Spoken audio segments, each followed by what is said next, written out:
Hello and नमस्कार, मैं सुरेश कुमार स्वागत करता हूं आप सभी का अपने YouTube channel sure physics bye Suresh Kumar में। 11th क्लास की फिजिक्स में हम काइनेमेटिक्स पढ़ रहे थे, जिसमें लास्ट वीडियो के अंदर हमने स्पीड, वेलोसिटी, यूनिफॉर्म वेलोसिटी, ठीक है, इनके बारे में किया था।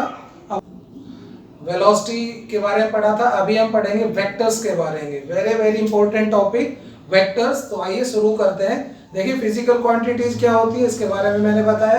फिजिकल क्वांटिटीज दो टाइप की होती हैं। एक टाइप है वेक्टर्स। वेक्टर्स क्या होते हैं? Such physical quantities which have both magnitude and direction are called vectors। ऐसी फिजिकल क्वांटिटीज जिनका अपना एक मैग्नीट्यूड भी होता है और एक पर्टिकुलर डायरेक्शन भी होती है, उन्हें हम कहते हैं वेक्टर्स। और जिनके पास मैग्नीट्यूड होता है लेकिन डायरेक्शन नहीं होती, उन्हें कहते हैं स्केलर्स। स्केलर्स क्या होते हैं?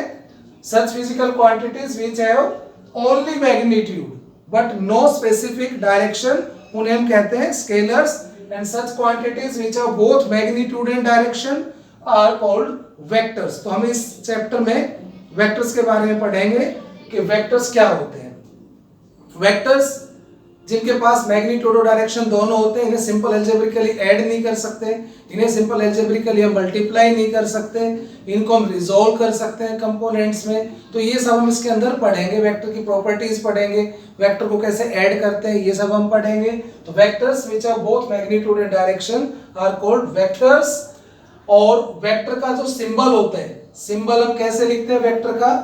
सिंबल जैसे, तो सिंबल जो होता है वेक्टर का, कोई भी वेक्टर होगा, जैसे मान लो फोर्स है, तो फोर्स को हम किससे रिप्रेजेंट करते हैं? एफ से। तो एफ, और उसके ऊपर हम क्या लगा देंगे? एक एरो। एफ और उसके ऊपर एक एरो लगा देंगे तो क्या बन गया? Force vector. ठीक है। कई बुक में क्या होता है? बोल्ड करके लिखा होता है। आप देखोगे एनसीईआरटी वगैरह में, जैसे फोर्स है उसको वेक्टर फॉर्म में लिखना है तो उसको इस तरह से बोल्ड करके लिख देते हैं। और अदरवाइज हम एफ, जैसे मान लो कोई भी वेक्टर, जैसे मान लो डिस्प्लेसमेंट है, डिस्प्लेसमेंट हम एस से डिनोट करते हैं, तो ऊपर एरो। वेलोसिटी है वी, ऊपर एरो। तो सिंबल, कोई भी जर्नल वेक्टर है तो उसका सिंबल और ऊपर एरो, ये बन जाता है वेक्टर। ये वेक्टर को शो करता है। तो ये वेक्टर का सिंबॉलिक रिप्रेजेंटेशन है। ग्राफिकल रिप्रेजेंटेशन क्या है वेक्टर का? मैं आपको बता देता हूं कि ग्राफिकल रिप्रेजेंटेशन, ग्राफिकल रिप्रेजेंटेशन क्या है? किसी भी वेक्टर को हम ग्राफिकली कैसे रिप्रेजेंट करेंगे? एक स्ट्रेट लाइन के द्वारा। एक स्ट्रेट लाइन के द्वारा, स्ट्रेट लाइन जिसमें एक एरो मार्क होगा। Graphically vector is represented by a straight line with arrow head. Vector is represented by graphically by a line with arrow head, जिसमें उस वेक्टर की जो लेंथ होगी, लेंथ, वो हमें क्या देगी? मैग्नीट्यूड। वो हमें मैग्नीट्यूड देगी वेक्टर का। और एरो क्या शो करेगा? डायरेक्शन, किस वेक्टर की डायरेक्शन क्या है। जैसे ये वेक्टर है, इसकी डायरेक्शन इधर है, ये वेक्टर है, इसकी डायरेक्शन इधर है, तो एरो तो डायरेक्शन शो करेगा और लेंथ जो है वो मैग्नीट्यूड शो करेगी। जैसे आप लोगों ने ग्राफ प्लॉट किया होगा, तो ग्राफ में हम क्या करते हैं?